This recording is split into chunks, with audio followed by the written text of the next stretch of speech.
মাননীয় স্পিকার, একটি দেশের অর্থনীতিকে টেকসই ও শক্তিশালী করবার পেছনে যে কয়টি স্তম্ভ গুরুত্বপূর্ণ ভূমিকা পালন করে তার অন্যতম একটি হচ্ছে শেয়ার মার্কেট বা পুঁজিবাজার। আজকের বিশ্বে যেসব দেশের অর্থনীতি সমৃদ্ধ ও প্রতিযোগিতামূলক তাদের শক্তির অন্যতম উৎস হচ্ছে শেয়ার বাজার, কিন্তু আনফরচুনেটলি বাংলাদেশের শেয়ার বাজার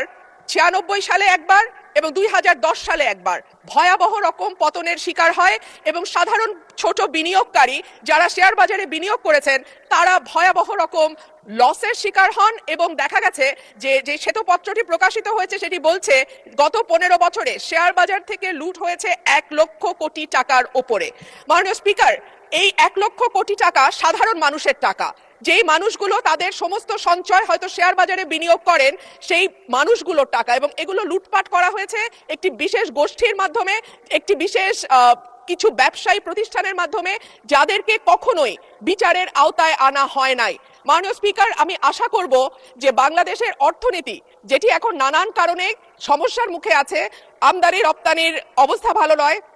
পুঁজিবাজারের উপর মানুষের আস্থা নাই, এই সার্বিক পরিস্থিতিতে আমি আশা করব যে মাননীয় অর্থমন্ত্রী বাংলাদেশের শেয়ার বাজার লুটপাটের সঙ্গে যারা জড়িত তাদেরকে যেমন জবাবদিহিতার আওতায় আনবেন, একইভাবে Bangladesh security and exchange commission যেটা নিয়ন্ত্রক সংস্থা হিসেবে পরিচিত সেই সংস্থাটিতেও দক্ষ এবং যোগ্য মানুষদের সম্মিলন ঘটিয়ে বাংলাদেশের শেয়ার বাজারকে আবারও একটি আস্থার জায়গায় নিয়ে যাবেন। ধন্যবাদ মাননীয় স্পিকার।